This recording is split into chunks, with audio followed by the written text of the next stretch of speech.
Entonces, usted me dice, Luis, cuando vea de ese lado que estoy compartiendo el Power, todavía no, pero cuando esté usted me avisa, entonces empezamos, por favor. Bueno.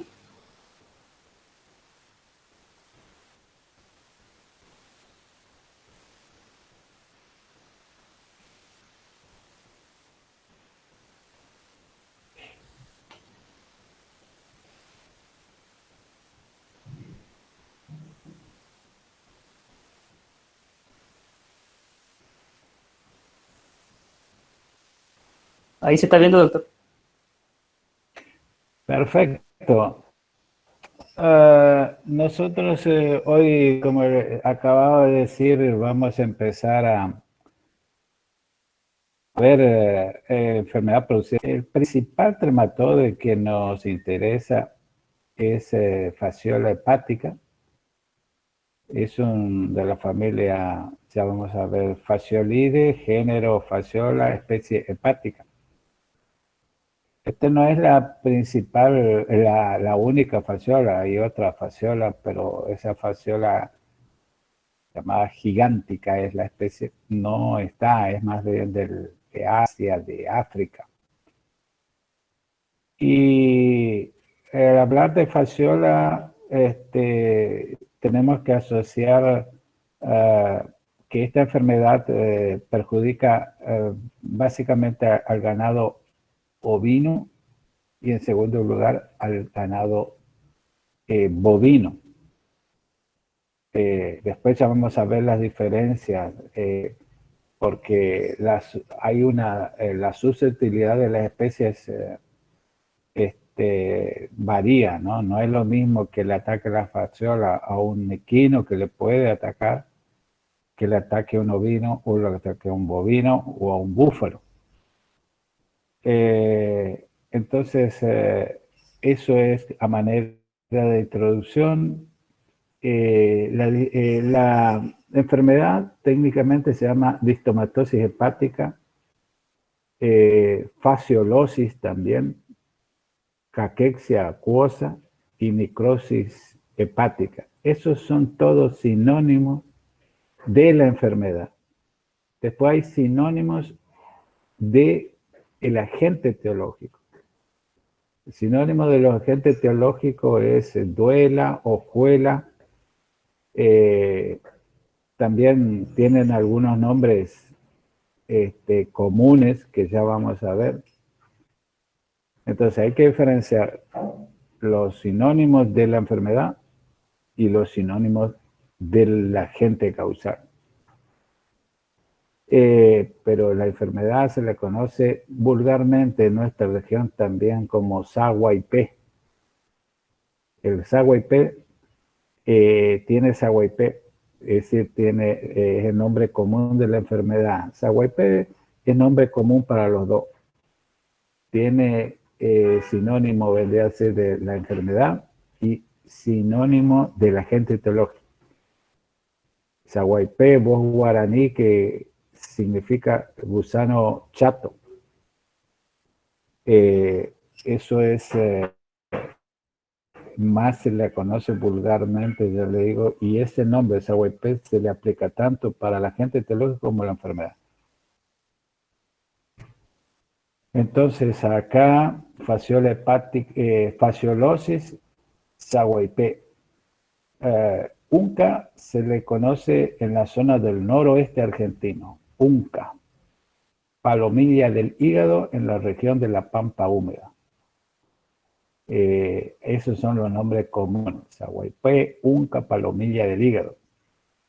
Como siempre, trato de refrescarle la secuencia de estudio para desarrollar esta parasitosis. La definición, una introducción, morfología, ciclo biológico, patogenia, diagnóstico, ahí faltan los síntomas, puse síntomas, diagnóstico, tratamiento, profilaxis y programa recomendado para controlar. Teniendo en cuenta, vamos a empezar por definición. La fasciolosis es una enfermedad parasitaria producida por un trematode llamado Fasciola hepática que se realiza en su faz adulta en los canalículos biliares de los rumiantes y también puede ser del equino y ya vamos a ver otras especies. Es de suma importancia, ya le digo, de acuerdo a la explotación, ya vamos a ver las diferencias que ocurren de esta enfermedad. La taxonomía, acá está el reino, el filum que es un platermito, la clase Trematode, su clase Digenea, la familia Fasciolidae, el género Fasciola hepática y gigántica. Gigántica le cito porque siempre nosotros somos universitarios y estas enfermedades pueden llegar. Entonces hay que alertar que en otras partes del mundo se puede importar animales de Asia, especialmente, por ejemplo, búfalos, o de África, no tanto porque no hay tanta conexión, diríamos, de intercambio, pero puede existir en el futuro, uno no sabe. Entonces, pero lo importante es que de esta sistemática lo que nos interesa generalmente, por lo menos, sí, qué filum es y qué familia, qué género, qué especie, no tanto las otras. Pero lo que hay que acá dentro de los trematodes, no es el único trematode que nos interesa. Ahora tenemos que agregar otros trematodes. Esos otros trematodes los vamos a desarrollar en la próxima clase por una cuestión. Pero ustedes tengan presente lo siguiente, que cuando le toca fasciola hepática dice y otros trematodes. Entonces esos otros trematodes también tienen que estudiar, que ya lo vamos a desarrollar. Esta es aclaración de la sistemática, ya le digo una cosa, diríamos, no detallada de la sistemática, familia, género, especie, y después si el filum o clase también, pero no es tan necesario. Siempre en el caso de la fasciola tenemos que, ya vamos a ver, afecta a bovinos y en ambientes húmedos. En ambientes húmedos. Entonces ya vamos a ver también la distribución, porque en esos ambientes húmedos es donde se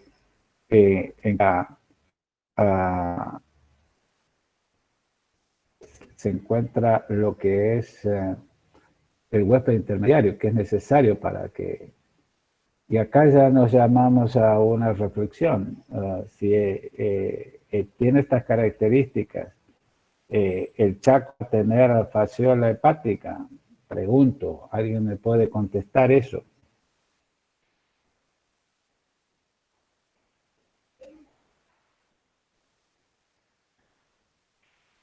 ¿Puede repetir, doctor?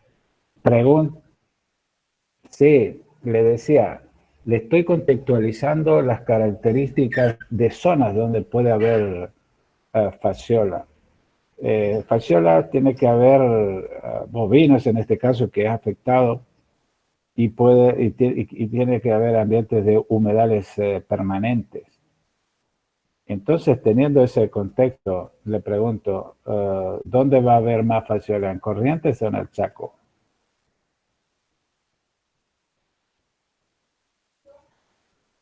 Acá, doctor. En Capital. Perfecto, En Corrientes. perfecto, perfecto, porque ya usted, vamos a ver cuando describamos la bioecología, dónde vive el caracol. Corrientes tiene mucha superficie que usted ni se imagina favorable a este parásito. No así en el Chaco, que no, lo digo, en la zona este del Chaco hay humedales, pero no tenemos datos porque esos humedales no son tan permanentes como son acá en Corrientes, por ejemplo. básicamente, la fasciola también puede afectar y tiene un efecto más nocivo, porque ya que la fasciola se produce en forma crónica en la mayoría de los casos en bovinos, pero se puede producir mortandades en forma aguda en los ovinos y caprinos. En el caso de los caprinos, ya vamos a ver que en la zona de los valles, en las zonas de valles del sur o las zonas precordilleranas, es muy apto porque ahí a ese nivel es donde empiezan a ver el huésped intermediario. Sí.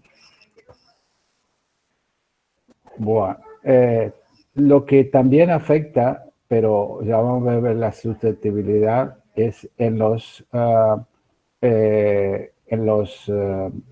búfalos. Está en los búfalos porque ellos son muy acuáticos y ahí también está el huésped intermediario, pero tiene una diferencia. Es una especie mucho más resistente naturalmente que el bovino, Alicia, perdón. Eh, Así que eso es con los búfalos. También los camélidos sudamericanos, es decir, aquellos futuros colegas que tengan que ir a trabajar a las zonas precordilleranas, ya sea Salta, bueno, Tucumán, Catamarca, etcétera, donde hay camélidos, también sufren de fasciola los camélidos.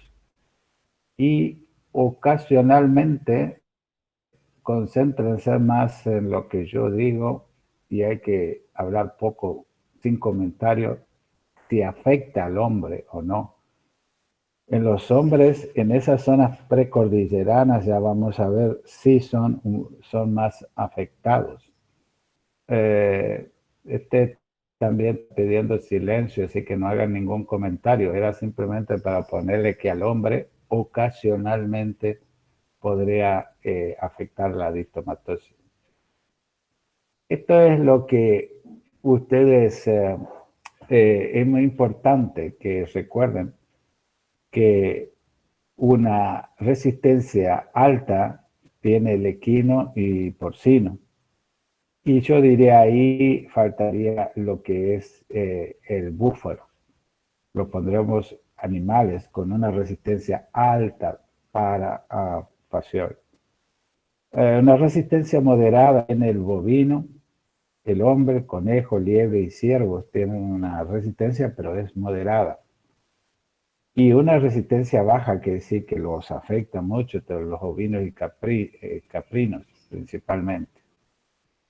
Este cuadrito de las resistencias para que vean que todas las especies no son afectadas por igual por la fasciola.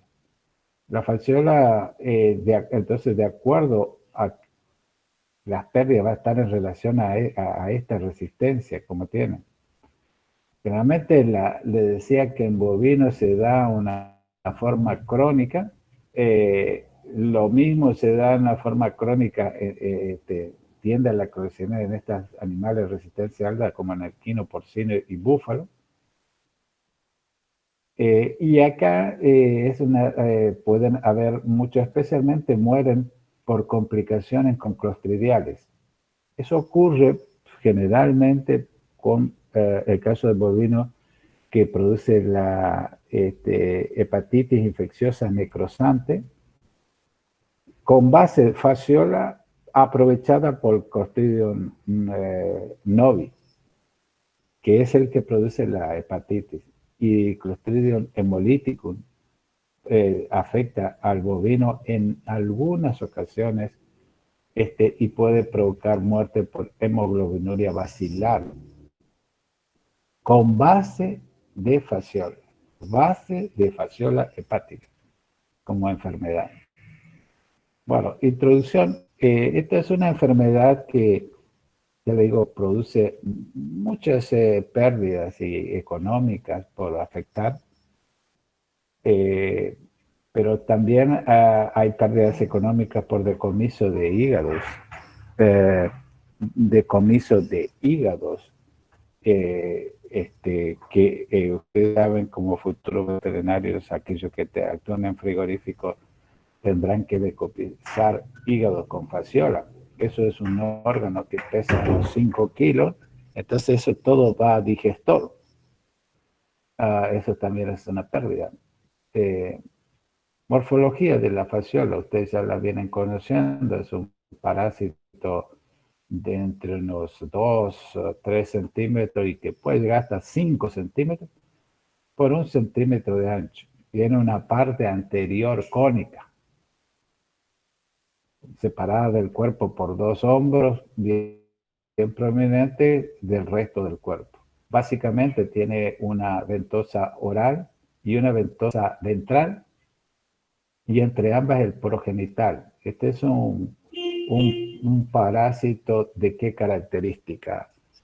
¿Es sexo separado o es hermafrodita la fasciola hepática?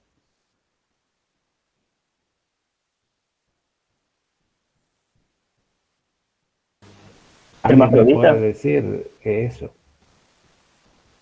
Hermafrodita, es decir, tiene tanto los órganos, tiene los órganos masculinos y femeninos en cada parásito, pero tiene una característica que tiende a hacerse separado. ¿Por qué? Porque hay fecundación cruzada. Es decir, que ellos para reproducirse hay una fecundación cruzada, a pesar de ser hermafrodita. Básicamente esto oscuro que está acá al costado son las glándulas vitelinas.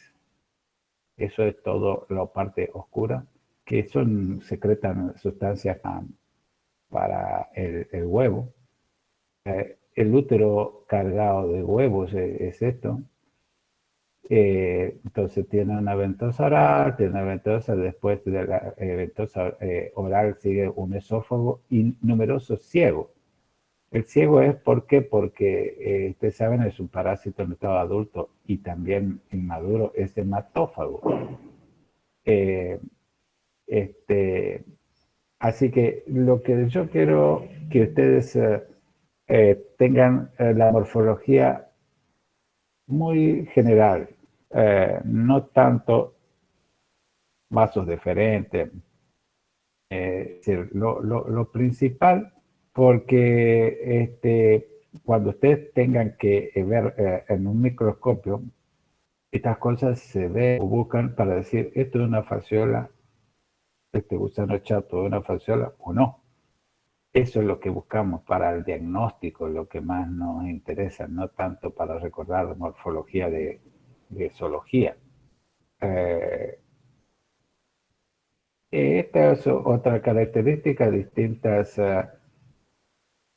formas. Esto es de 1 centímetro, esto es prácticamente una fasciola de 3 centímetros, con esas características, la ventosa oral, la ventosa ventral o acetábulo, entre ambos el poro genital y las glándulas vitelinas al costado, etc.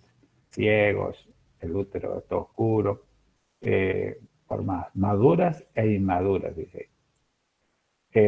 La fasciola externamente tiene un tegumento con espinas, que es lo que lesiona mucho los canalículos biliares. Después ya vamos a ver, reaccionan muy enérgicamente esos canalículos en el bovino, produciendo, ya vamos a ver, lesiones características en los canalículos biliares. Consecuencias de esta lesión de tener en su tegumento externo la fasciola espinas a lo largo de todo su cuerpo, resultado 5 centímetros.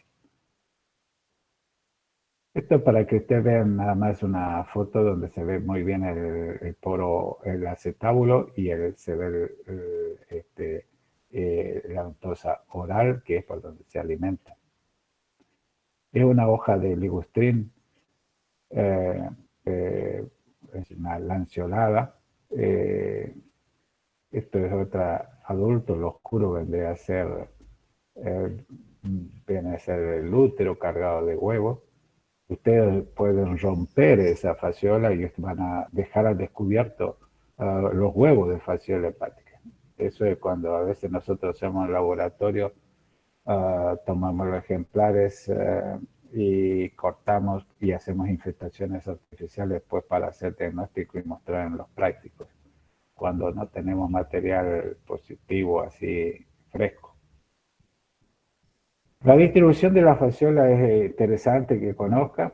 La fasciola está distribuida desde el norte nuestro, de Salta hasta Río Gallego.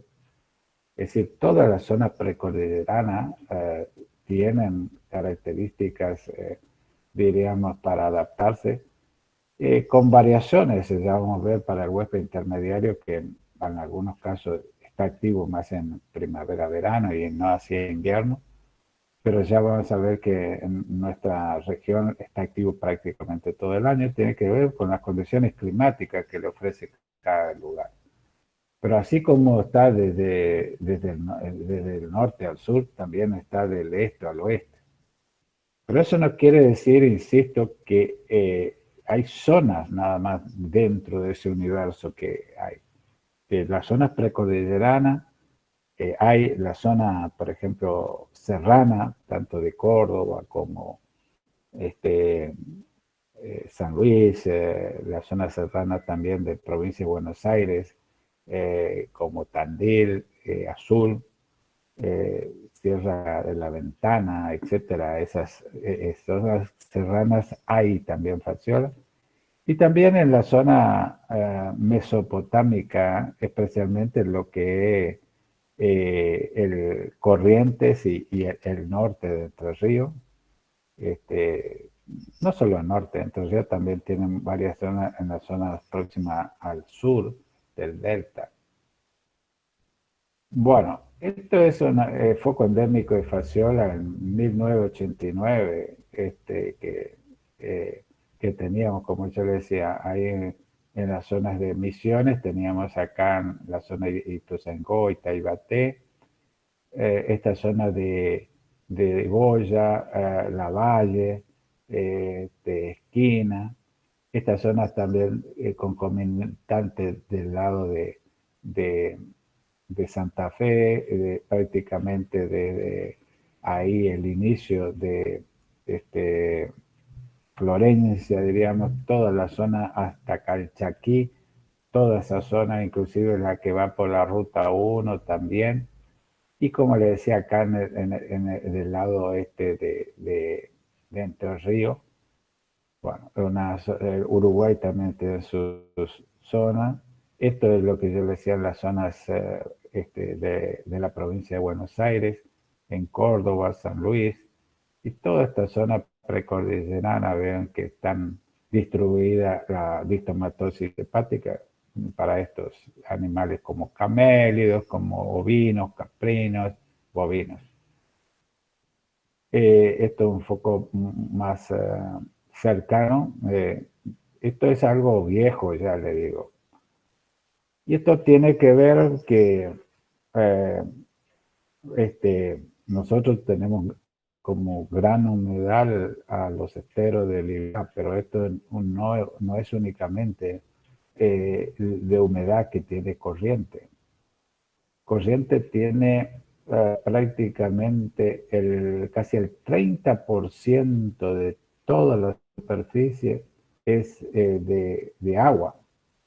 Y vamos a ver que, por ejemplo, si tomamos el río Paraná que bordea de nuestra provincia, limitando con otras, casi 700 kilómetros son los que bordea el río y unos 400 kilómetros del río Uruguay.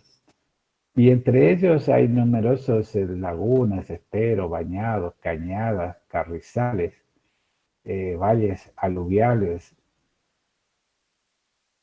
Entonces tiene una gran superficie apta para la fasciola en corriente. También lo tiene entre el río.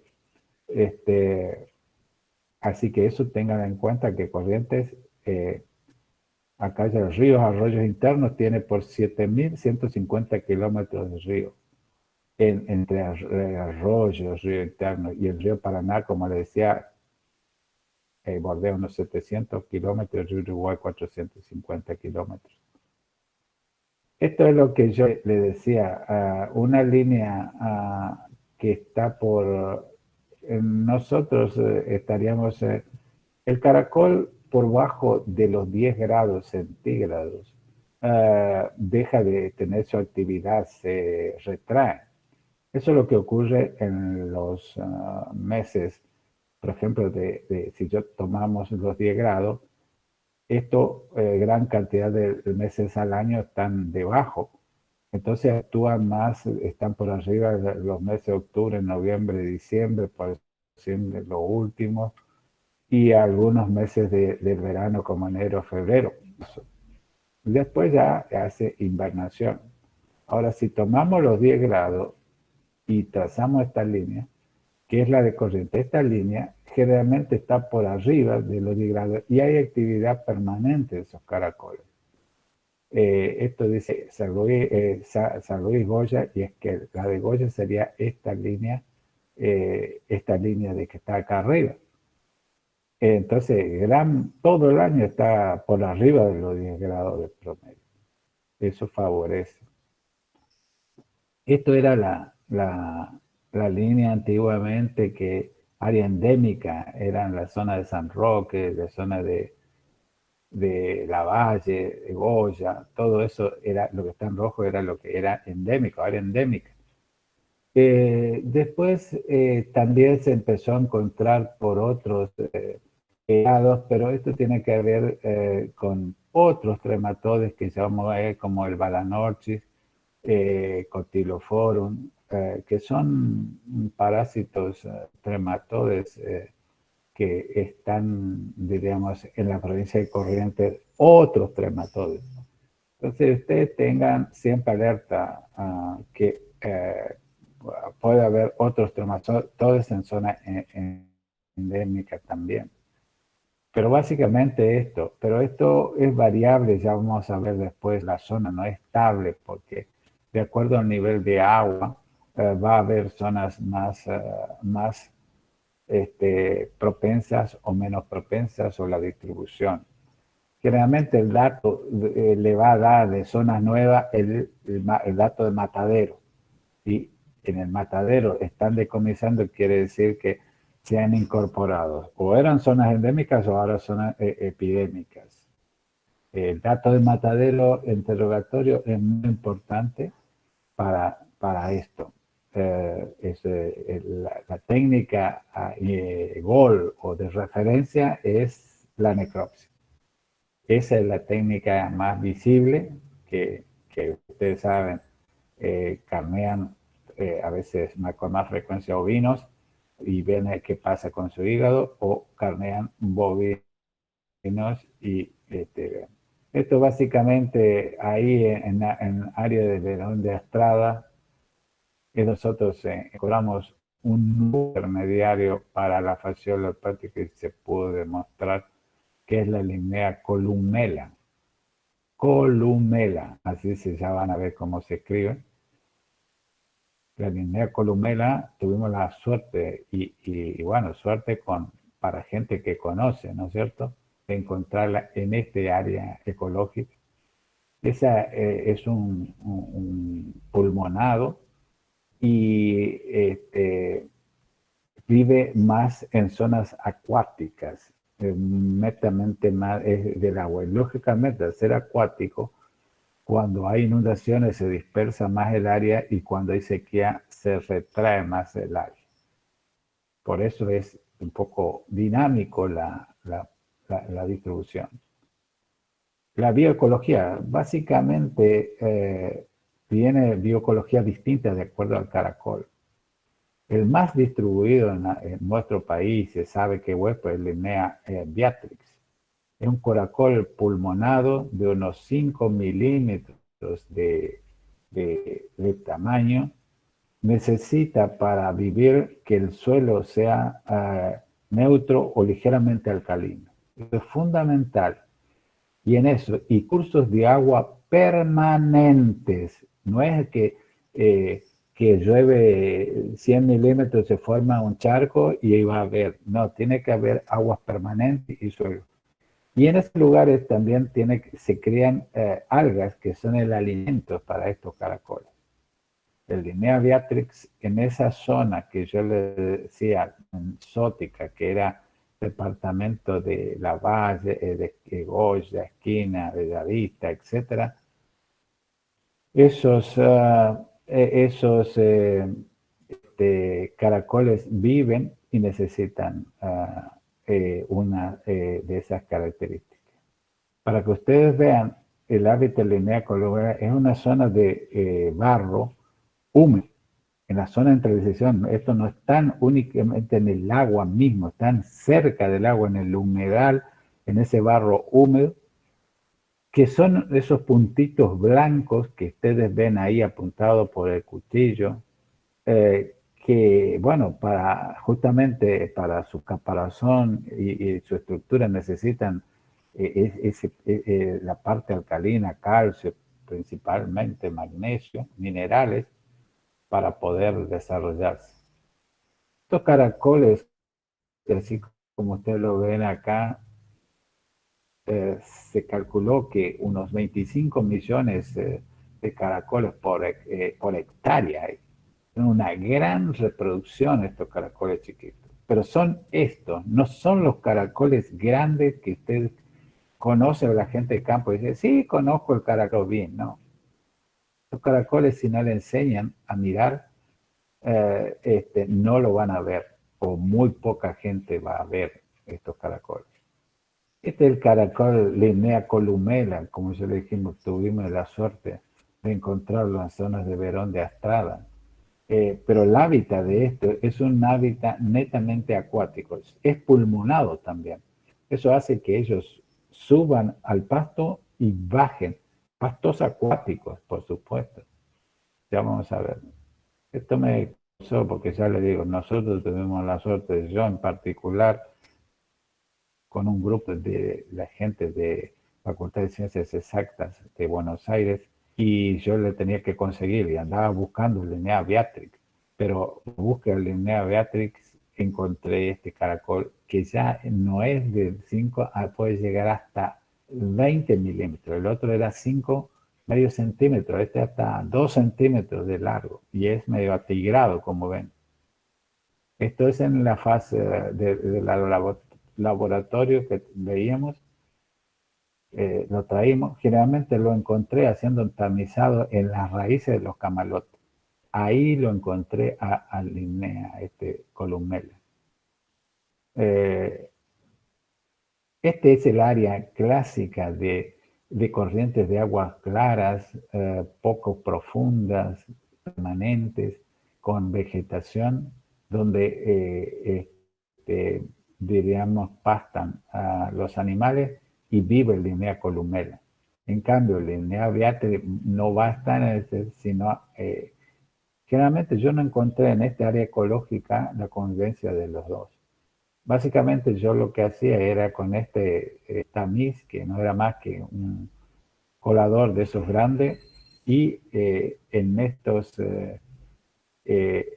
hilos de agua entre los tacuruzales, no es tacurú, sino áreas de carrizal, le llaman, pero esta es el ambiente ecológico donde usted tiene que, básicamente en estos lugares es donde están los pastos, pero es pulmonado. ¿Qué significa eso como un dato así, pulmonado? Que ellos pueden bajar el nivel de agua y seguir viviendo igual sin agua por bastante tiempo. Pueden vivir 1 año o 2 años. Ocurre también lo mismo con el Linnea beatrix. Que esas zonas de humedales se pueden salir la humedad, pero ellos se entierran y siguen respirando a la espera que les favorezcan las condiciones ambientales. Esta es otra más de área de anegada en esas zonas permanentes. Estos eran los caracoles, ustedes ya ven, no son blanquitos, sino estos son más atigrados. Este es Este es el tema del Linnea Beatrix. Linnea Beatrix, si bien está esa zona negada, pero está en la zona previa, en estos humedales, así, no está en el agua pura. Esta de Linnea Beatrix también ocurre en zonas de valles, en las zonas precordilleranas. Y ahí están también los ovinos, y ahí es donde está el problema. Esto es otra cosa donde ustedes ven que en estas corrientes permanentes de aguas transparentes, esto también es en la zona más más arriba, donde los camélidos, las ovejas, las cabras pastan. Y también el agua para el consumo animal y humano proviene de vertientes donde se encuentra caracoles del género Limnea. Y después ya vamos a ver. Otra especie, Truncatula, es otra Limnea que se lo descubrió en la zona de Mendoza. Es decir, principalmente en todo el país Linnea Beatrix. En las zonas anegadizas, le decía Linnea columela y Linnea truncatula. Para vean, no hay un solo caracol. Lo que queremos es que ustedes no sean especialistas en moluscos, porque ya les digo, es toda una especialidad, pero por lo menos saben que existen distintos caracoles y tienen idea de que buscar estos huevos. Esto puse con los plan órbidos, que no son esos caracolitos redondos. Esto no tiene nada que ver con Linnea. No tiene nada que ver. Te digo porque algunos dicen, sí, hay caracoles, sí, pero son a lo mejor de esto, chiquititos, pero son otra forma. Linnea Beatrix, el punto amarillo que hay por todos lados, Linnea columela, son esos puntos rojos donde nosotros encontramos en Corrientes, la zona de Santo Tomé también, algo de Entre Ríos, la verdad que este dato no lo tengo, pero son algunos de los lugares de Linnea Beatrix. ¿Alguna pregunta, alguna cosa hasta acá que no le quedó claro? Me pueden preguntar.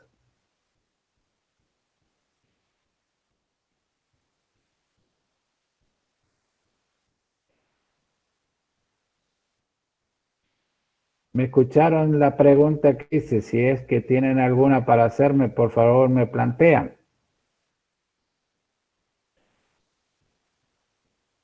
¿Me están escuchando? Por lo menos me dan el... Sí. Entonces, o sea, como síntesis, por decirlo así, cualquiera de esos 3 caracoles puede ser para la fasciola. Sí, así es, pero tienen que ser esos con esas características. Y ya les di una pantallazo del área donde lo pueden buscar y con dónde está uno y dónde está el otro. ¿Ok? Sí, Doc, gracias.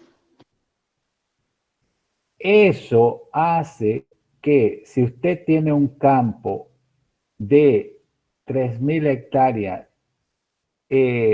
¿cómo va a ser la distribución de la fasciola hepática en esas 3.000 hectáreas, señorita? En las áreas cercanas a los humedales que tenga o lugares con agua, más cercanos a eso estarían. Exactamente. Entonces después usted tiene que hacer estudios y determinar que más que de zona se reduce el problema a problemas de potreros. Los potreros que tienen humedales o están al lado de brazos de río, riachos, etc. Diríamos más que río porque el problema no está en los ríos, están los cauces de hilos de agua poco profundas y claras y no en aguas torrentosas y profundas. ¿Le quedaron claro eso o no? Es decir, que ustedes muy poco, no es que a la orilla del río Paraná van a encontrar esto. Podría haber, pero no ese tipo de agua profunda, correntosa, no es el adaptado para el caracol porque lo arrastra. Entonces, lo que le quiero decir que si yo tengo una superficie que no toda la superficie, porque las partes altas no va a haber ese caracol. Entonces, esto se reduce después más a un problema de potrero y no de total de un campo. Puede tener la desgracia que todo el campo tiene una zona anegada y bueno, pero eso a veces no se da. ¿Cómo saben los potreros? Tendrán que hacer diagnóstico, nada más. El ciclo biológico. Este ciclo biológico no es complicado, es un ciclo bastante simple. Este es el ciclo indirecto, porque yo siempre le hablé de un huésped intermediario y los huéspedes definitivos que son mamíferos y ocasionalmente pueden ser omnívoros, puede ser herbívoros como el equino. Pero lo que más nos interesa es describir, porque a esta especie es la que le afecta en el caso del ovino y en el caso del... ¿De dónde se comienzan los ciclos en las enfermedades parasitarias?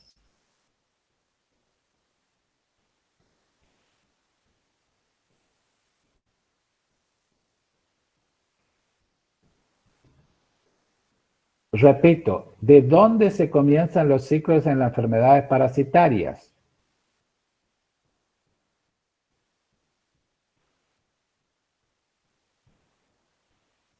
¿Alguien recuerda esto?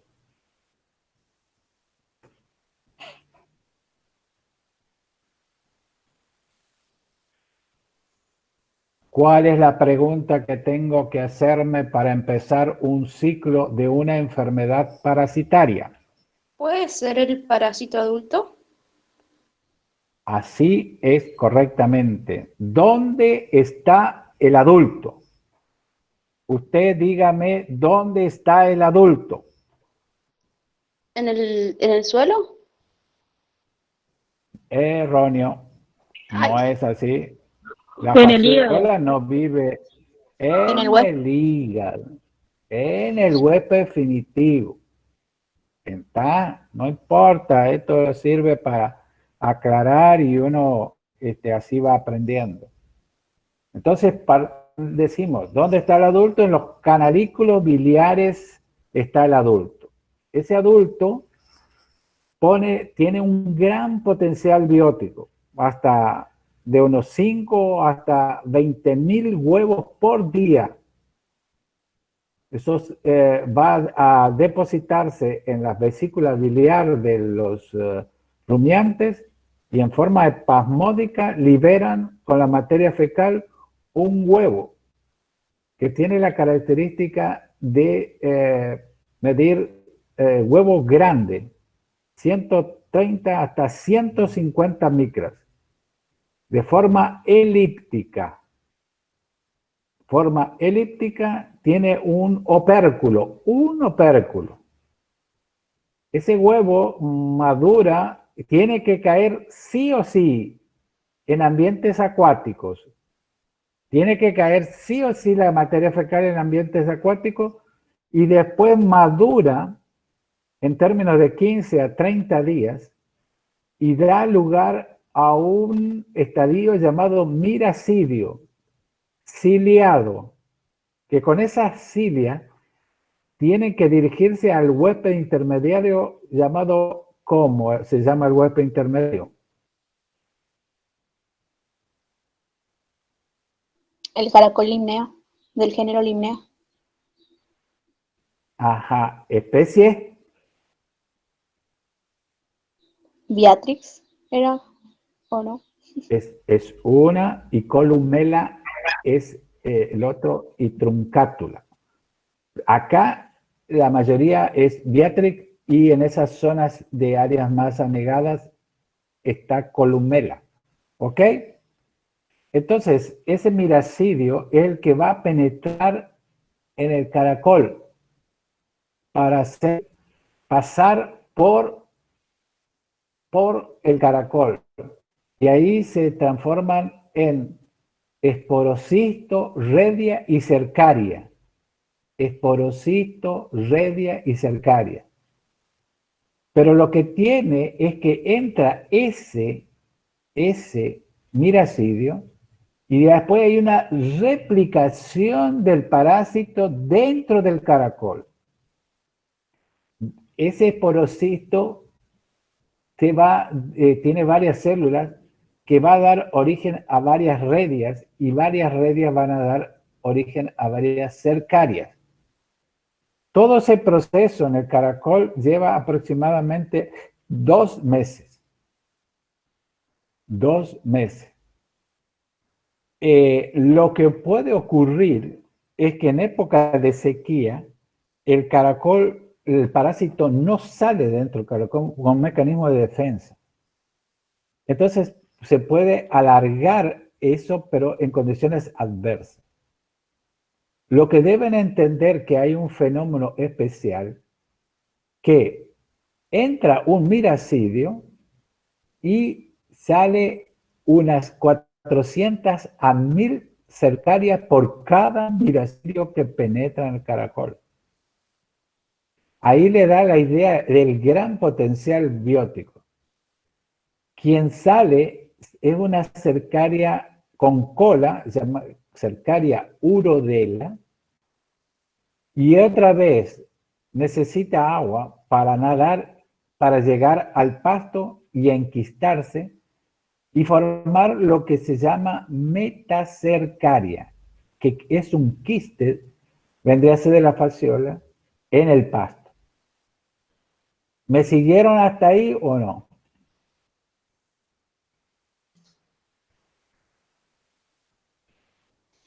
¿Me siguieron?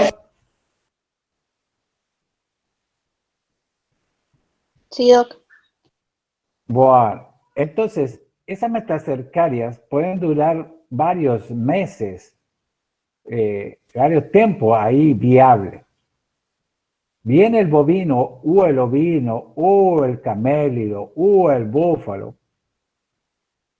Y en ese caso, ingiere con el alimento.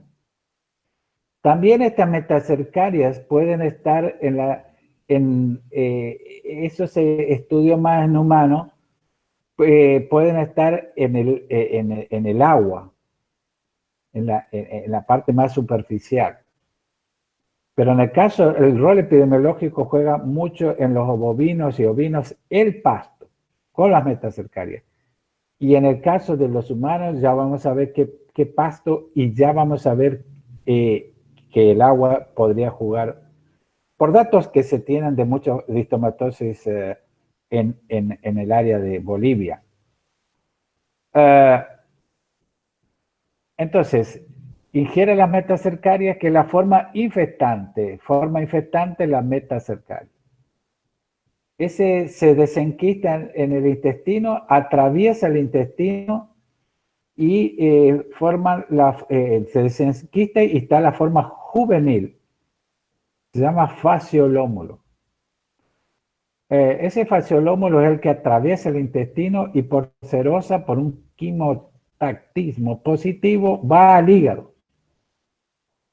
Atraviesa la cápsula de Gleason y unas 6 o 7 semanas está en forma errática a través del tejido hepático hasta llegar a las 7 semanas en los canalículos biliares. Penetran los canalículos biliares y allí en 8 a 12 semanas, 8 semanas en el caso del ovino y unas 10 a 12 semanas en el caso bovino, tenemos que nuevamente empiezan a salir los huevos, que es donde iniciamos nuestro ciclo. Ahora, ustedes me van a decir, ¿entendieron cómo es el ciclo y las distintas etapas, distintos nombres, y hasta que eso llega a cerrar el ciclo en 8 semanas para el ovino y unas 10 a 12 semanas en el bovino? Ahora, ¿alguien me puede decir cómo se infecta el hombre?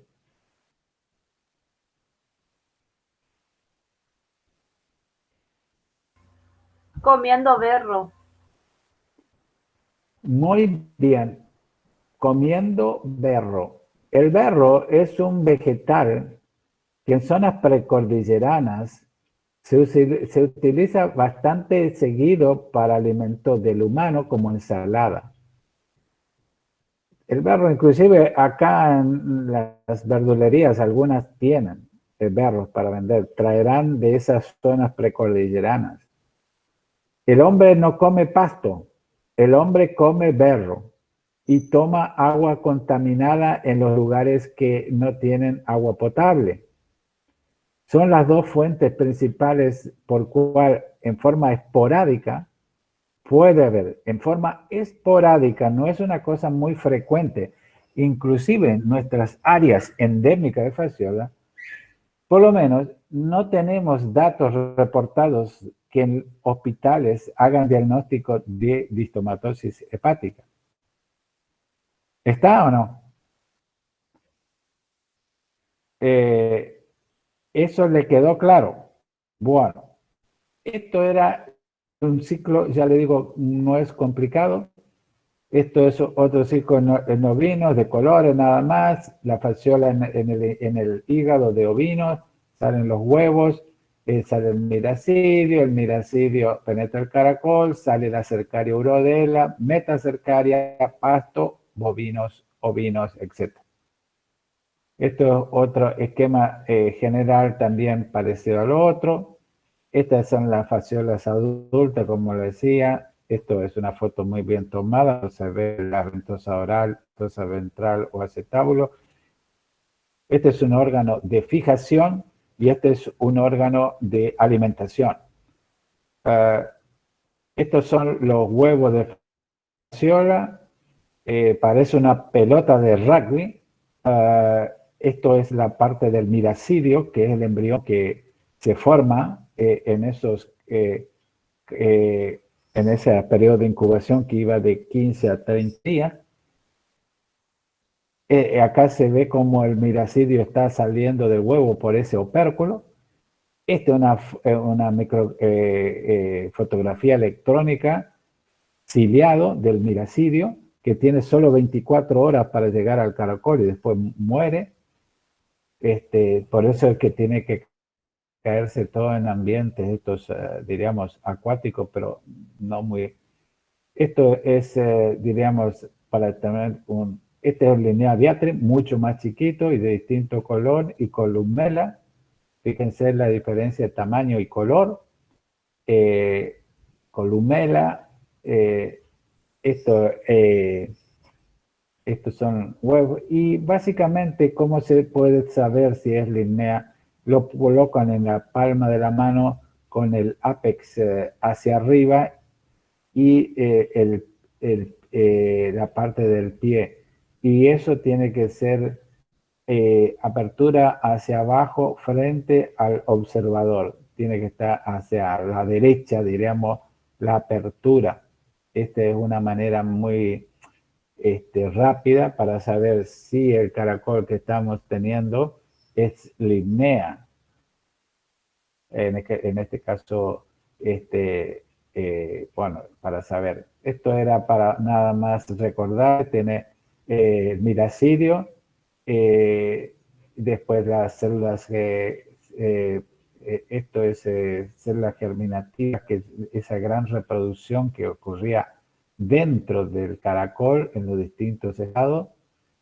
Entonces era esporocito, redia, puede haber redias hijas y después va a arcaria. En esto es que puede retrasarse o frenarse el ciclo por condiciones adversas dentro del caracol. Es que entra una forma y salen 400 a 1000 de otra. Fasciola hepática, esta es fasciola urodela, esta es una metacercaria, vendría a ser que están enquistadas. Así se ven unas 200 micras, 300 es lo que está adherido al pasto. Este era Linnea columera. Y ciclo cronológico de fasciola hepática. Si nosotros tomamos un ciclo completo, tenemos una etapa grave, una etapa crónica y una etapa leve. Ahí están los 70 días, eso de 2 meses. El periodo de prepatencia de fasciola, desde que yo ingreso la metacercaria hasta que elimina el huevo, todo ese proceso es aproximadamente igual a lo que ocurre en el caracol. Es decir, 2 meses en el caracol, es decir, 2 meses en el huésped definitivo. ¿Está? Así que, ¿cuántos ciclos vamos a tener en el año, señores?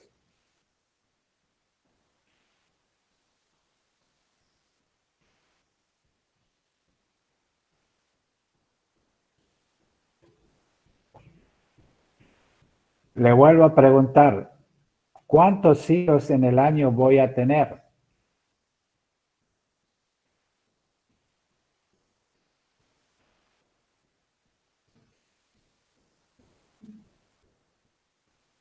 Pregunto nuevamente, ¿cuántos ciclos de fasciola voy a tener en el año? Porque esto es muy importante porque en base a eso tengo que controlarlos.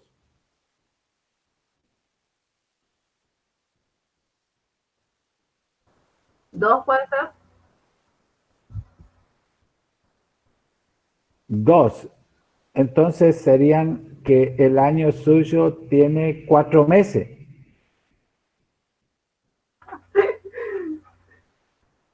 ¿Eh? Algo no está bien ahí. 6 ciclos puede ser, doctor. Sí. ¿Eh? 6. ¿Cuánto? 6.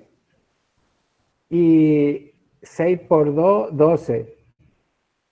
Pero eso no está bien porque usted tomó en cuenta para decirme 6 que son 2 meses y 6 ciclos. Pero usted ahí no tuvo en cuenta que son 2 meses también en el caracol. Es decir, que un ciclo completo tiene 4 meses. 2 meses en el caracol y 2 meses en el huésped. 2 más 2 son 4. ¿Cuántos 4 hay en el año? 3, Doc. Muy bien, 10. Ya sumó bien. Muy bien, 10. Es decir, que como mínimo yo tengo 3 ciclos. ¿Por qué esos 3? Porque ya le digo, usted tiene que tener en cuenta que 2 meses son dentro del caracol y 2 meses aproximadamente en el huésped. Entonces, 2 y 2 son 4. ¿Cuántos 4 hay en el año? Que el año tiene 12 meses, hay 3. ¿Está o no? Ahora yo le pregunto a ver si ustedes no llegamos al diagnóstico, pero a ver si ustedes son veloces. ¿Cuánto tiempo tengo para llegar al laboratorio para hacer el análisis y el material esté en condiciones de ser procesado?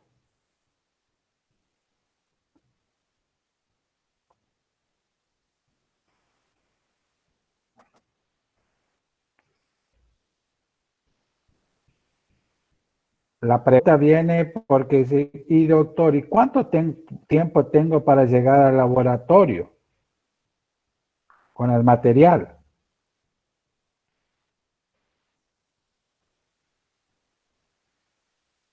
Ustedes me dicen, ¿qué tiempo?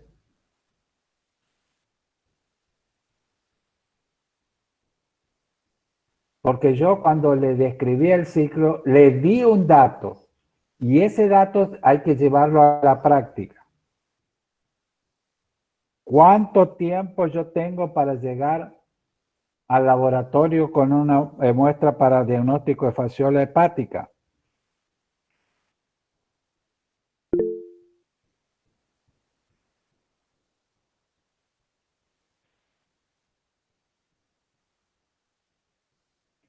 ¿Alguien me puede decir?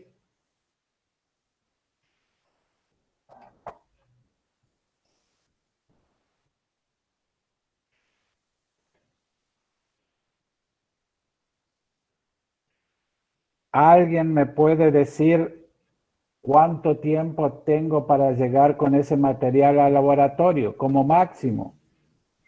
24 horas. ¿Y qué pasa si yo llego a las 72, señorita? Muere el...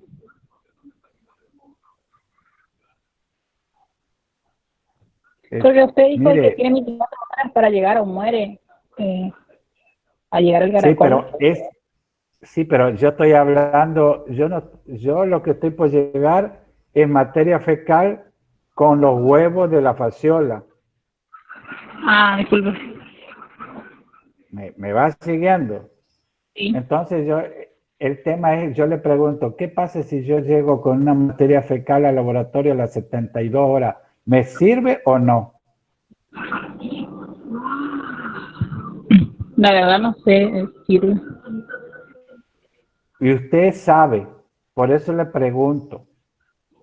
Mire cómo usted sabe. Dígame, señorita, ¿cuánto tiempo tarda en madurar un huevo de fasciola para pasar de huevo y salga el miracidio? ¿Cuánto tiempo tiene que pasar de incubación ese huevo?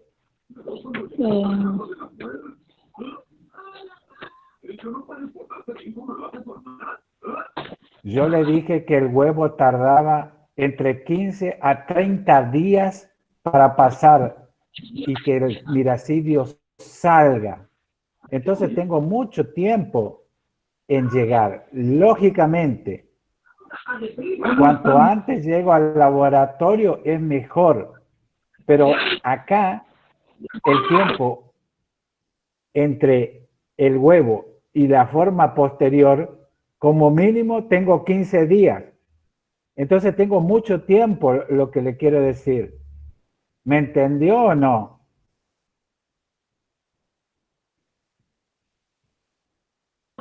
Sí, doctor. Porque en otros parásitos, en 24 horas pasa de la forma de huevo a larva. Entonces, si usted no está antes de las 24, puede ser que no encuentre huevos porque evolucionaron, porque usted llevó muy tarde al laboratorio. En este caso no es tan estricto por esto, de que biológicamente tarda mucho en evolucionar. Ahora, ese miracidio que salió después de los 15 días o de los 30, sí tiene 24 horas nada más. Pero yo no analizo el agua para ver si tiene miracidio. Yo analizo la materia fecal para ver si tiene huevo de fasciola. ¿Entendió o no? Sí, doctor. Perfecto, perfecto. Bueno, esto para que estudien el ciclo, dice, más del 80% del ciclo están en las formas inmaduras. Esto después ya lo vamos a ver. Estacionalidad de los ciclos. Del caracol.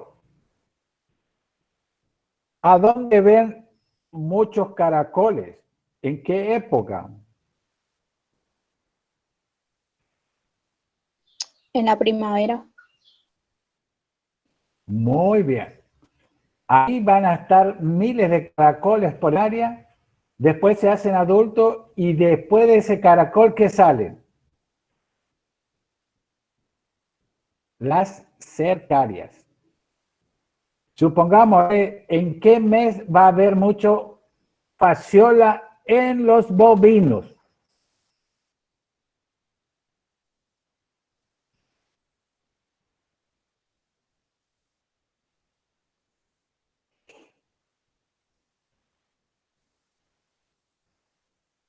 ¿En qué mes va a haber mucha fasciola en los bovinos o ovinos?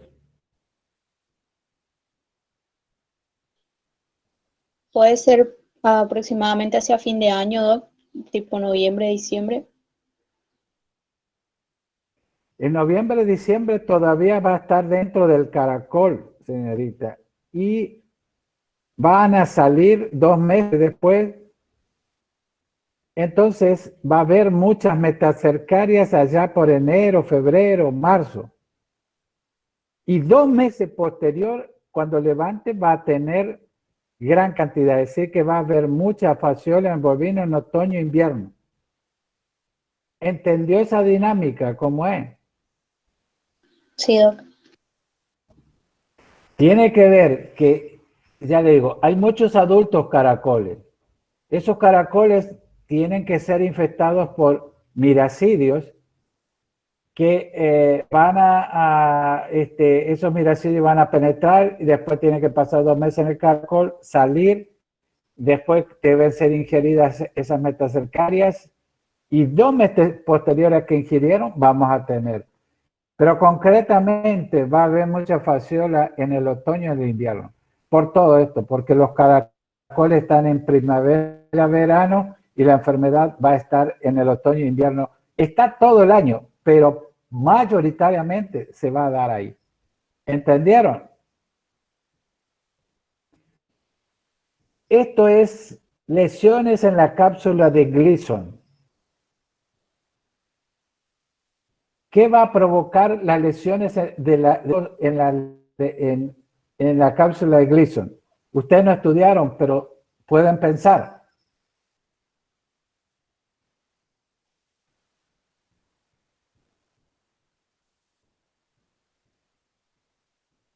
¿Qué va a provocar?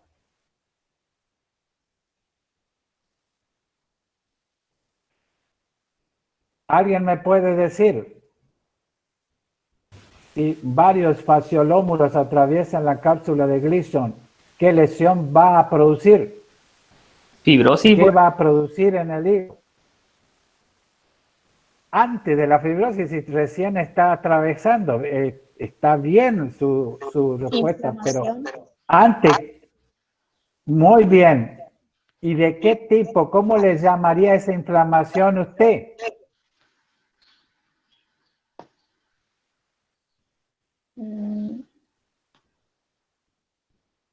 No, ahí no, Si ahí está no. afuera, señorita.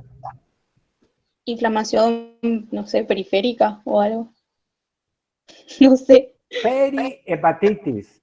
Perihepatitis. Mire qué difícil. Si está afuera, es periférico. Bueno, una perihepatitis. Hágase la idea que uno que le quiere hacer daño viene con 10.000 alfileres y su piel, ¿qué va a hacer? ¿Se va a inflamar periféricamente o no? Sí. Bueno, entonces en primera instancia hay una perihepatitis que después, con el tiempo, se va a producir una fibrosis con el tiempo ya. Y eso va a provocar adherencias con órganos vecinos que ya... ¿Cómo se llaman las adherencias patológicamente?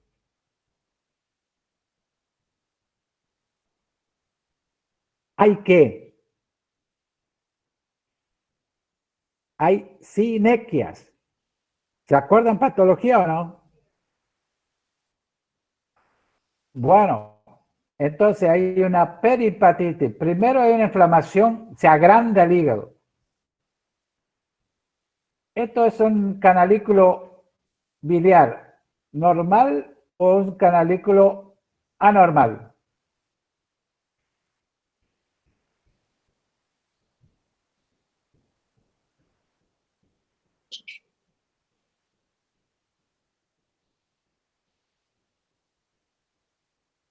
¿Este qué canalículo es?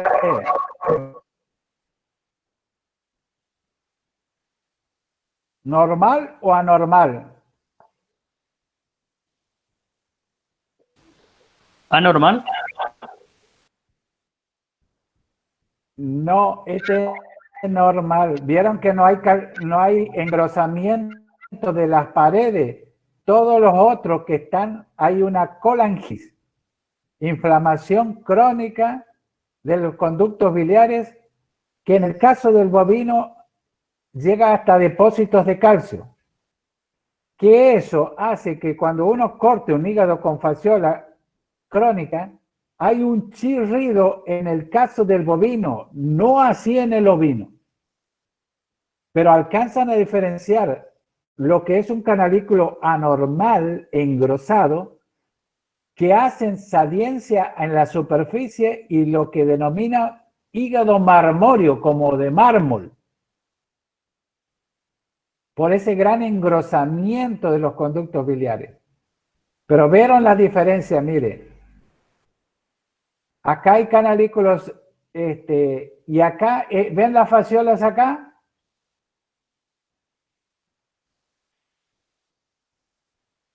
¿Alcanzan a ver la fasciola? Sí, Doc. Se ven la fasciola y se ven las lesiones crónicas. Acá también hay, fíjense en cómo están los canalículos con depósitos de gránulos de calcio. Eso es un pie importante, una anaerobiosis para los Clostridium. Clostridium hemolítico, que produce la hemoglobinuria basilar y muerte en algunos bovinos, no es frecuente, pero en infestaciones masivas se puede dar. Puede haber mortandad por hemoglobinuria basilar. Y hepatitis infecciosa necrosante por Clostridium novi en el ovino, y eso mata bastante ovinos.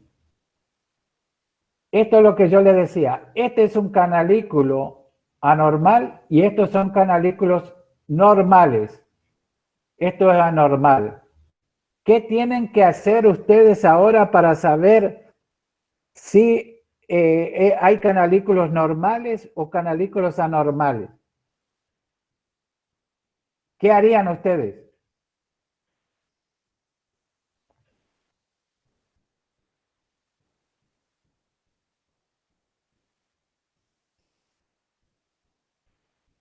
Hagan algo.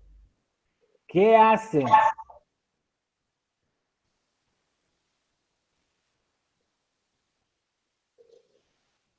¿Cómo pueden saber esto que les estoy explicando? ¿Qué hacen? Una necropsia y muchos cortes en el hígado.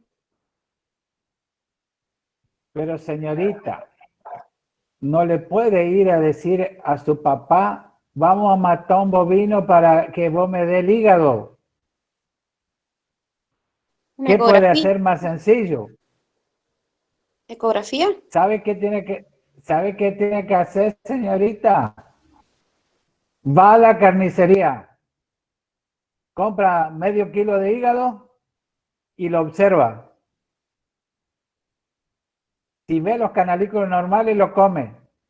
Y si ve anormal con estos colangitis, lo tira. ¿Entendió o no?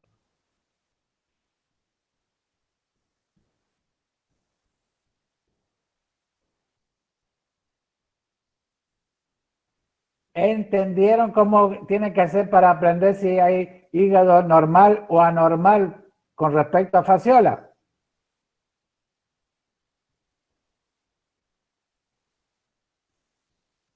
No lo escucho. ¿Entendieron lo que le dije? Sí, Doc. Perfecto. Van y compran un hígado y para ahí van a ver, generalmente van a ver hígados normales, porque para la venta tendría que salir hígados normales. Y si quieren ver hígados con fasciola, se van hasta el frigorífico y ahí, si vienen tropas de origen con fasciola, van a ver los hígados con fasciola. ¿Entendido? Acá están saliendo las fasciolas Esto es lo que yo le decía al compañero. Hay sinequia, adherencia con órganos vecinos.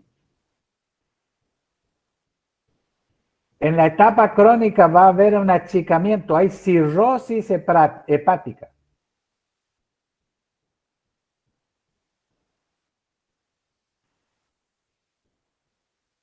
Síntomas.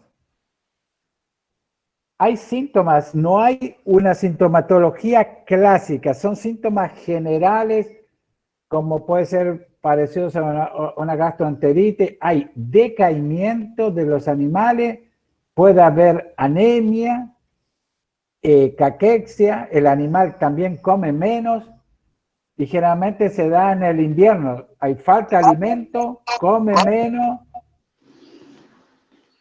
y el animal está decaído, está anémico, y en algunos casos eso puede llegar a edemas, anemia, y edemas, esto es caso 10% en bovinos, es mucho más frecuente en ovinos. Pero esto de, acuérdense, la fasciola en el bovino por una susceptibilidad media, tiende a llevar a la cronicidad, como es lo que ocurre en los búfalos.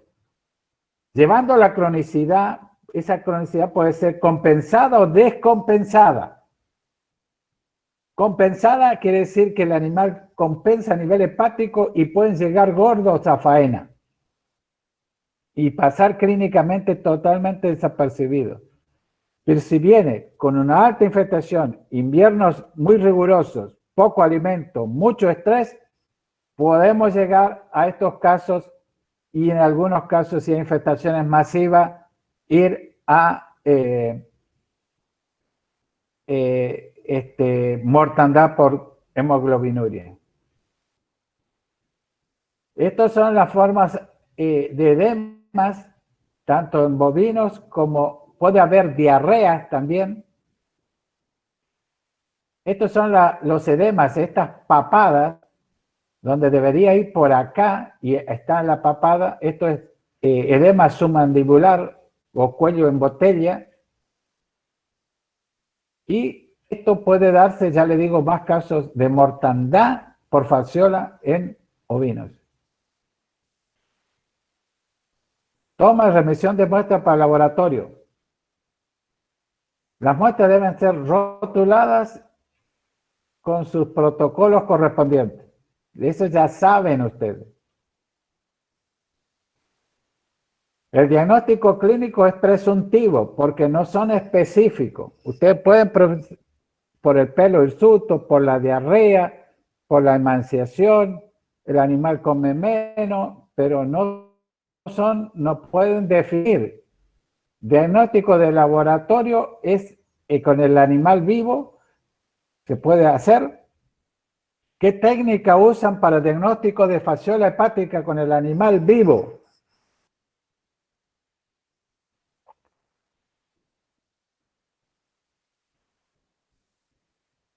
Coprología. Repito, ¿qué método?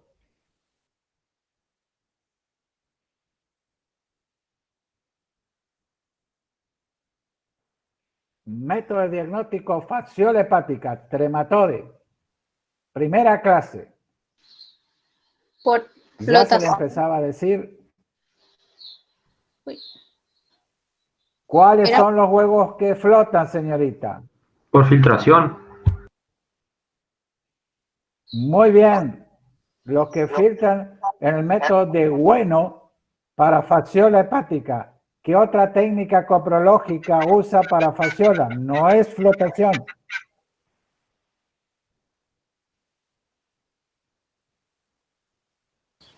Sedimentación especial. Con la solución de Denniston-Swanson. Para la señorita que se equivocó, esto, cuando usted estudie, por supuesto, tranquila, usted tiene que diferenciar muy bien los huevos que flotan y los que no flotan. Los que flotan eran huevos de nematode, oquisto de coccido, ácaros de la sarna. Huevos que no flotan son los trematodes y los cestodes, menos la familia. ¿Cuál es la familia que flota? De cestodes.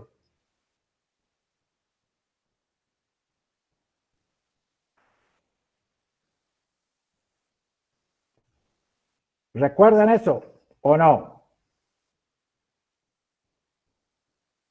Hay una sola familia de cestodes cuyos parásitos que están dentro de esa familia, sus huevos flotan.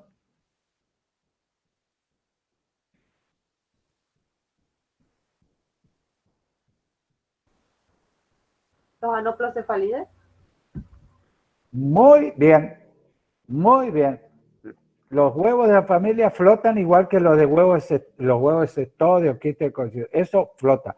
El resto de las familias de cestodio sedimentan, a igual que fasciola, pero fasciola es sedimentación especial y lo otro es sedimentación común. ¿Recuerdan o no? Diagnóstico por necropsia. Este diagnóstico es inamovible también. Pone en evidencia el parásito, sus formas adultas o segmentos. Diagnóstico clínico, diagnóstico de sedimentación, técnica de flotación, pues también, pero con una que no es, son técnicas especiales, Teucher, pero esas no vimos. Detección de enzimas en sangre, pueden hacer serología, técnicas inmunológicas también, pero de todo esto, lo que más usan la técnica de sedimentación por Dennis Thompson y el diagnóstico de necropsia. Laboratorio por técnica de Dennis. Lo que sí que es una técnica para formas crónicas y estas, las de enzimas inmunológicas, formas subagudas y agudas, pueden diagnosticarla en forma inmunológica, pero eso no es lo más que se usa. Técnica de sedimentación y necropsia. ¿Está claro o no?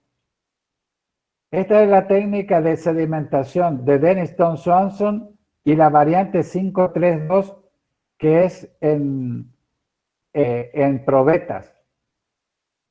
Esto se mira en lupa y ven un huevo de ¿cuántas micras?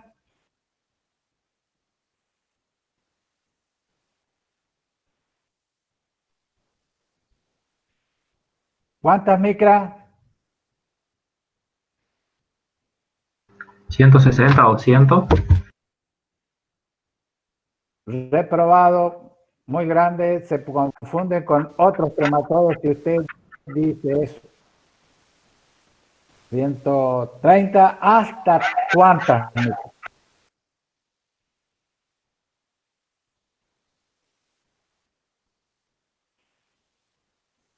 Máximo, ¿cuántas micras máximo?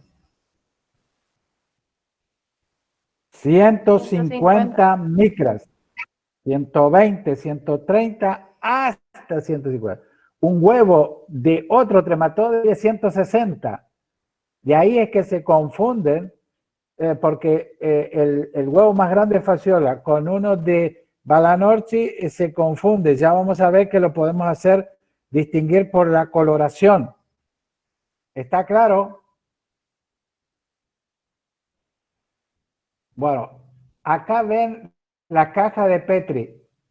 ¿En qué nivel la van a buscar a los huevos de fasciola?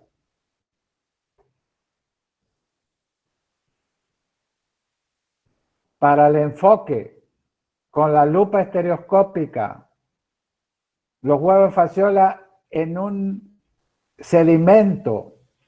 ¿A dónde va a buscar los huevos de fasciola? ¿Flotando o en el sedimento? En el sedimento. Muy bien.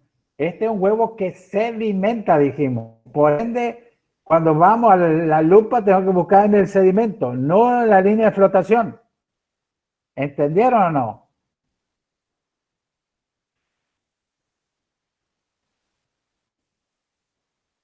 Sí, Doc. Este es el huevo elíptico.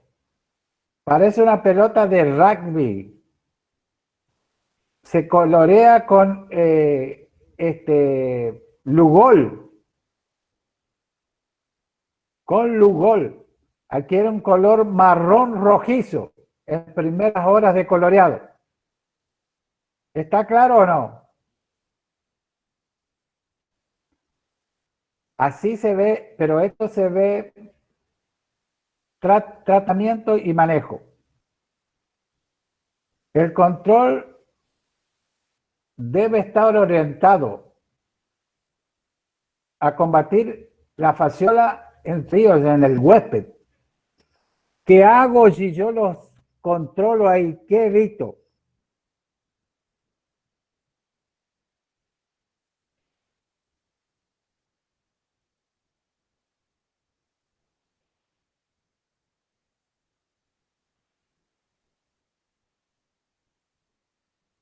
¿Qué evito? Corto el ciclo, mato el adulto, mato el inmaduro, no van a salir huevos. Al no haber huevos, no van a infectar los caracoles. Del caracol no va a salir nada. Entonces no tenemos las metacercarias.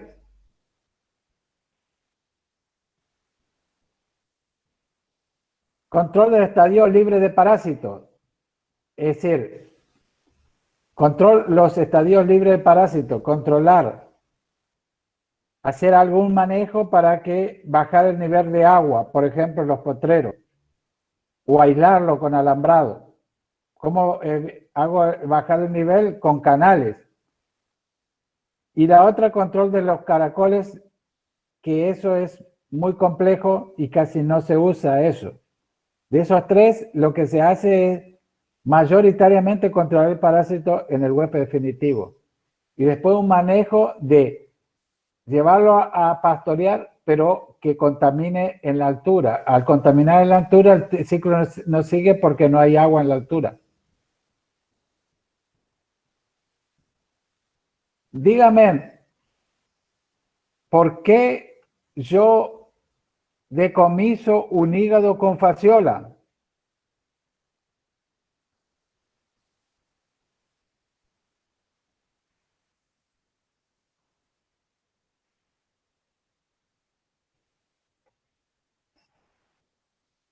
¿Alguien me puede decir?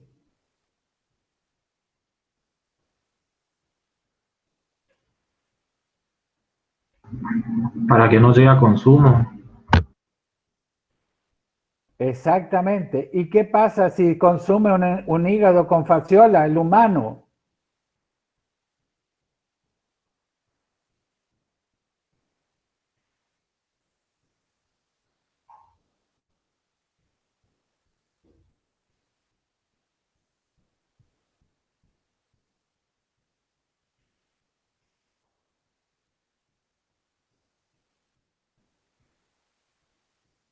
No escucho respuesta. ¿Qué pasa si una persona come un hígado con fasciola?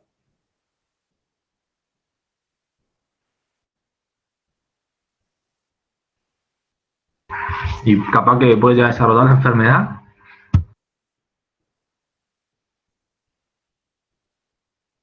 Usted, para contestar esta pregunta, tiene que preguntarse cuál es la forma infectante, señor.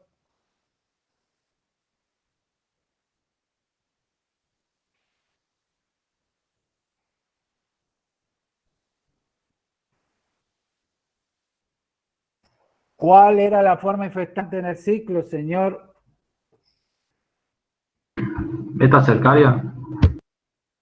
¿La metacercaria dónde está? ¿Está en el hígado o está en el pasto? Enquistada en el pasto. Entonces, el hígado no juega como rol de infestación. Entonces, si el hígado es comido por un humano, no lo enferma de fasciola. Se tira porque es una carne repugnante, pero no porque va a infectar al humano. ¿Está entendido eso?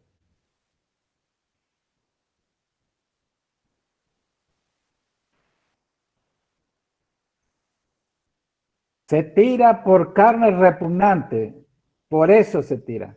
Si come un perro no le pasa nada, pero no debe eso ir a consumo por ser una carne repugnante, por todas las lesiones que produce la fasciola.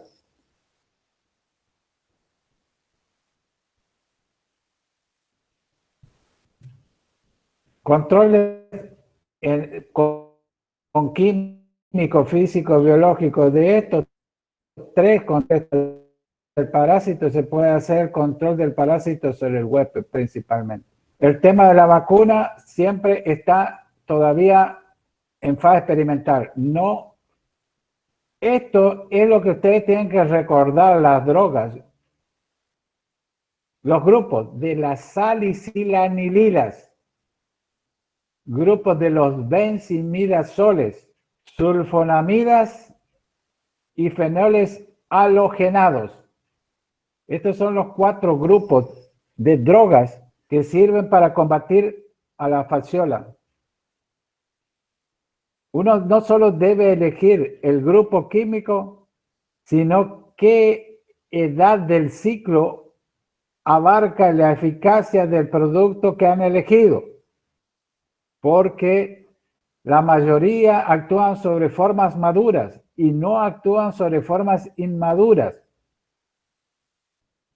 Entonces, ustedes tienen que ver cuál va a ser su estrategia en base al producto pero son de las salicilanilidas, los benzimidazoles, sulfonamidas y fenoles halogenados.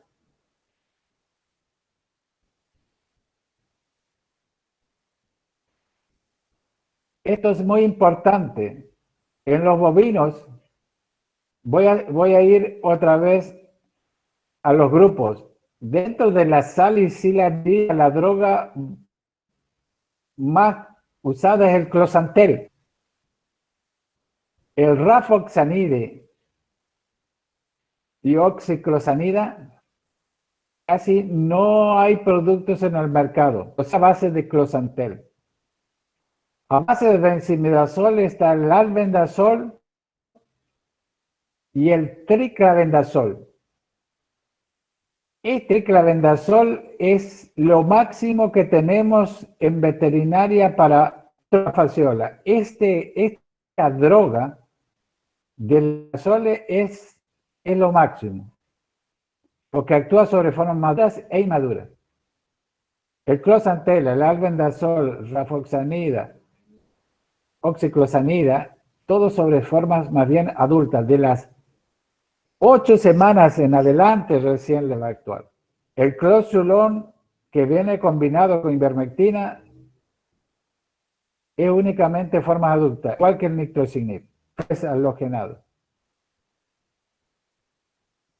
El triclavendazol puede ponerse a 12 miligramos, que le barre todo.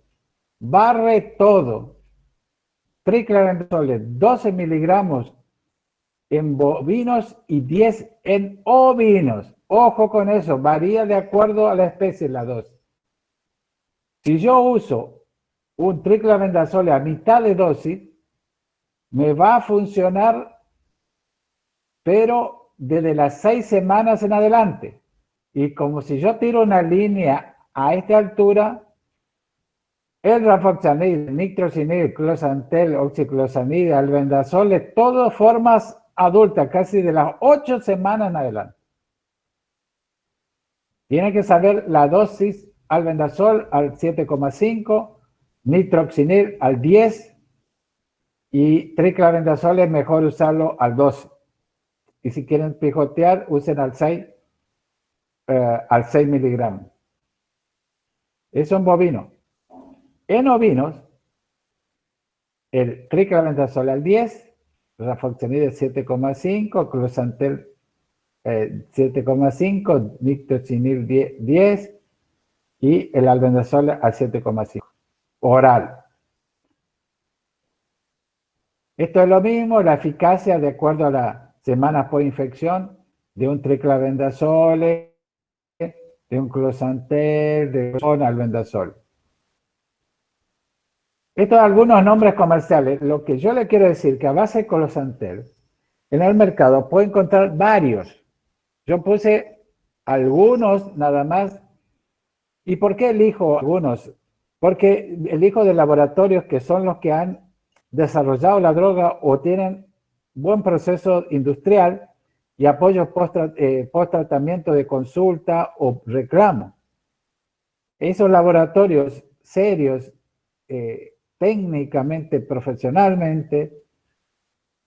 Entonces, lo que queremos es que sepan la droga, dosis, algún nombre comercial, que son algunos de estos, como el galgosantel, es un producto de Biogénesis Bagó, que galgosantel que puede venir de 1 litro, pueden venir en bidones de 3 litros, venir inyectable de medio litro.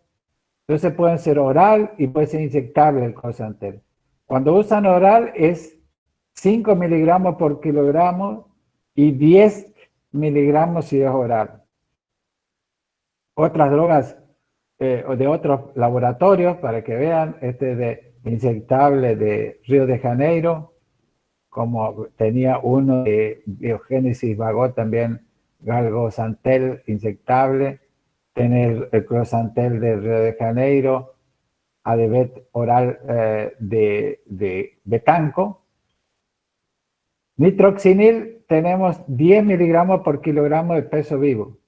Esto es algo importante, no solo la droga, la dosis, sino el periodo de retiro. Acuérdense, esto es para carne.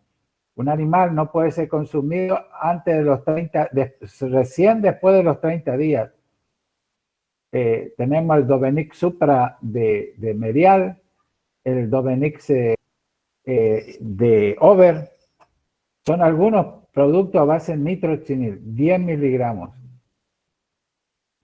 De los albendazol, de los benzimidazoles tenemos albendazol, 10 miligramos para bovino y ovino 5 miligramos por kilogramo de peso vivo.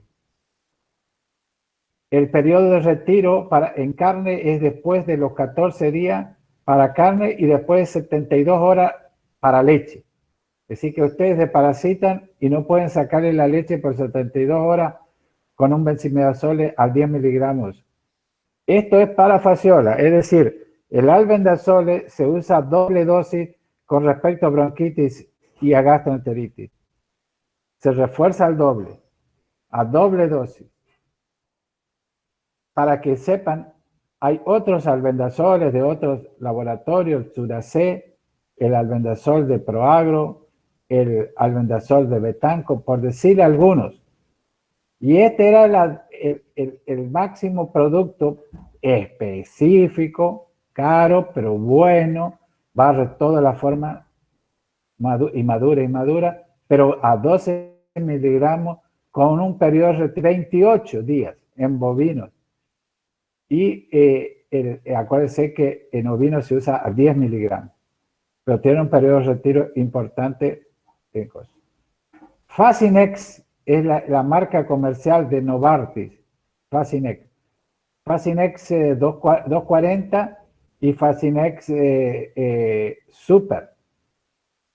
La diferencia entre el 240 y el Super es las concentraciones. El 240 viene a 24% y este viene casi al 20% el Super. Pero Fascinex es un producto de referencia, es oral, está para bovinos y puede ser para ovinos también. Es decir, que vienen productos formulados para ovinos y para bovinos. Triclavendazol de Over también al 10%, el otro era el 24% y el 20%, mucho más concentrado el otro. Y después vienen productos como Febendazol, que es otro benzimidazol con un triclavendazol. Combinan para nematodes de la gastroenteritis y bronquitis más fasciola. Este Tribermol TL, que debe hacer T de triclavendazole y L de levamisol. Este tiene combinación entre triclavendazole y levamisol. Es el que vienen solo los productos y combinados también. Y este es la droga del clorzulón, es el Ivomec F, Ivomec para fasciola. ¿Qué droga te da este producto? El Ivomec F. Ivermectina. Muy bien, más clorzulón. Más clorzulón. El clorzulón a la concentración que viene ivermectina, por ejemplo, el 1, y clorzulón se pone a 2 miligramos. Y generalmente esto va 1 mililitro cada 50 kilos de peso. Poniendo eso, ustedes están poniendo los 200 microgramos, que ya vamos a ver que es para ivermectina, y los 2 miligramos para fasciola. Tiene un poder de retiro de 28 días también. Pero el clorzulón es para adultos, ¿eh? No actúa. Pero ellos lo venden, dice, para fasciola y todo. Esto lo dejo para que ustedes vayan recordando siempre los distintos grupos químicos en general Y de estos grupos es que se van sacando las drogas para tratar las distintas enfermedades parasitarias. El grupo de los benzimidazol, comúnmente llamados los lechosos, tenemos el tiabendazole, el albendazole, el febendazole, el osbendazole. Todo eso son benzimidazoles. Provenzimidazol, tiofanato, febantel, netobimin. El ricobendazol es un provenzimidazol también que ahí no está. Repito, provenzimidazol, tenemos el netobimin, el febantel. Y midotiazoles, están los levamisoles y los tetramisoles.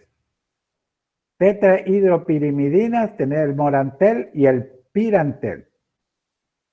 La salicilanilida, tenemos el closantel, la niclosamida, la rafoxanide y la oxiclosanida. Todo eso son salicilanilidas. Dentro de eso está la oxiclosanida, rafoxanide, niclosinida y closantel. Y después están los endectocidas. Y ahí tenemos los más potentes. Las avermectinas y la milbemicina. Dentro de las avermectinas tenemos la ivermectina, la abamectina y la doramectina. Ahí falta la eprinemectina. Falta la doramectina. Ahí está. Ivermectina, abamectina, doramectina, eprinemectina. Ahí está la eprinemectina. Y milbemicina está. Estos son los grupos que vamos a estar viendo en tratar casi todas las enfermedades y ustedes no pueden ignorar los grupos de estos y qué drogas pertenecen a cada grupo. La conclusión es que, bueno, esta es una enfermedad que para que ustedes vean la importancia, a veces las pérdidas por tratamientos y demás, que los productores por ahí, campos que son muy propensos, que tienen mucha fasciola. ¿Qué puede hacer un productor ovino que tiene mucho campo que tiene problemas en el ovino con fasciola?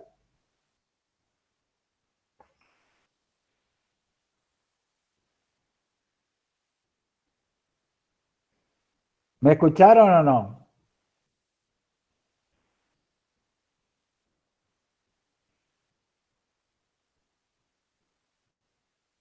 ¿Me escucharon o no? ¿Qué puede hacer un productor que tiene problemas graves produciendo ovinos con la fasciola? ¿Cuáles serían sus alternativas? Es obvio que tiene que controlar, pero ¿qué otra alternativa tendría?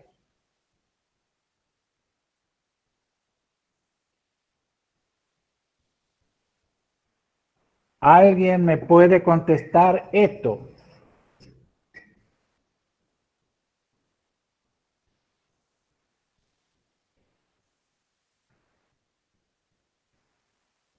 ¿Alguien puede contestarme?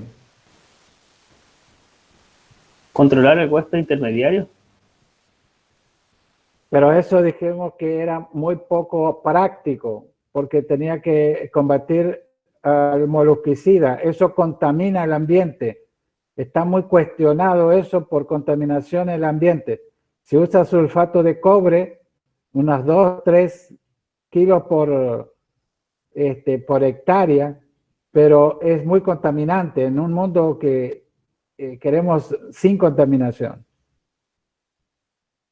Lo que pueden hacer es cambiar de especie, ir del ovino y criar bovinos. Por lo menos van a ser un poco más resistentes naturalmente. O criar camélidos americanos.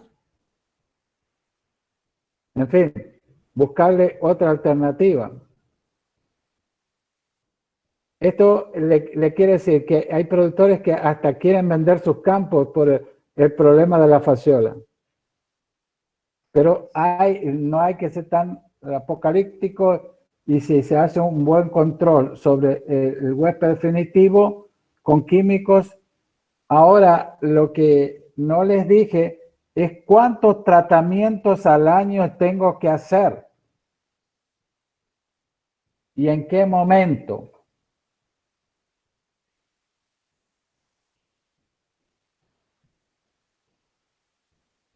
Dijimos que teníamos 3 ciclos al año. El principal ciclo era al inicio o mitad del otoño, un tratamiento. Inicio o mitad del invierno, otro tratamiento, y a la mitad del verano. Serían los tratamientos fijos que yo tendría que hacer para controlar los 3 ciclos de fasciola al año. Y de esos 3 tratamientos, por lo menos uno, el del otoño, o a lo sumo el del invierno, colocar el triclabendazoles que me barra toda la forma, madura y madura. Porque si yo coloco los otros tratamientos en los 3 albendazoles, voy a tener las formas maduras únicamente. ¿Y qué porcentaje del ciclo teníamos en forma inmadura? El 80%, es decir, que controlo un 20% y no controlo el 80%. ¿Entendieron eso?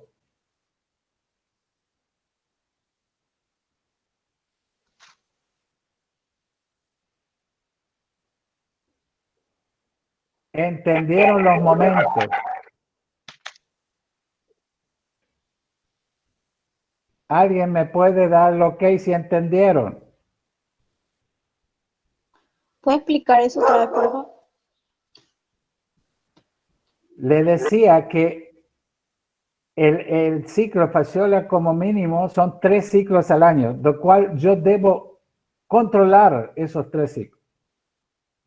El error que cometen generalmente productores es tratar 2 veces al año.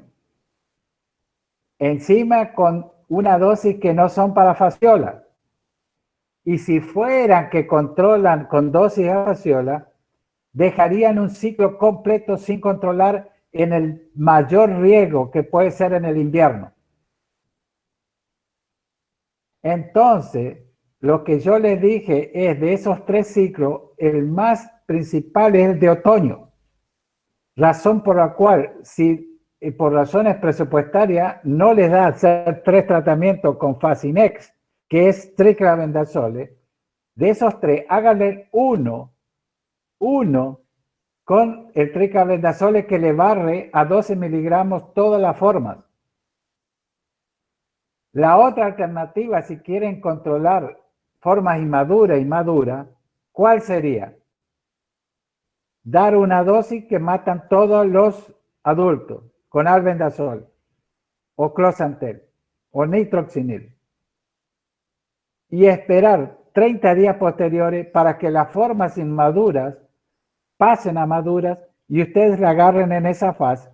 Y con una droga mucho más barata, ustedes también van a controlar. Es decir, ahí tienen que hacer 2 tratamientos con un intervalo mínimo de 30 días. ¿Y en qué momento? Inicio o fin del otoño, inicio o fin del invierno y mediado del verano. ¿Tomaron eso? Sí, doc. Pero si ustedes tienen la droga y no saben en qué momento es más oportuno, bueno, van a tener problemas porque no van a tener una buena relación costo-beneficio.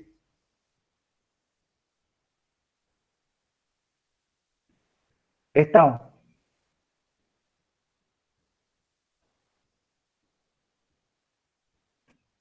Hay algunas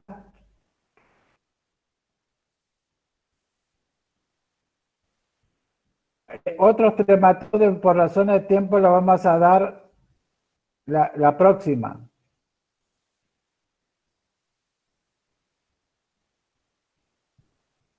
¿Hay alguna pregunta que quieran hacer?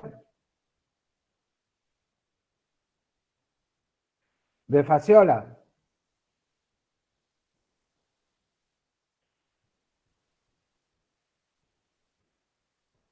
Bueno, si no hay preguntas, vamos al próximo martes y avanzamos con nuestras clases y vamos a seguir otros trematodes. A ver, Dora Sánchez, ¿entendió todo usted, Dora Sánchez? Sí, doctor, no sé si todo, pero sí entendí. Bueno, por lo menos un poquito, por lo menos un poquito. Y usted, Grossi, ¿hay algo que no le quedó claro, algo, o bueno, después cuando lea seguramente va a tener dudas y ahí vamos en un material de consulta preexamen seguramente, pero bueno. ¿Hay algo que le quedó en el tintero, Grossi?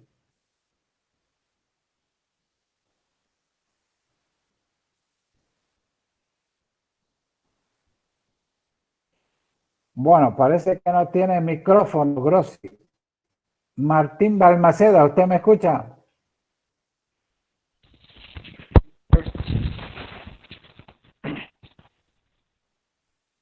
¿Le quedó claro, Martín?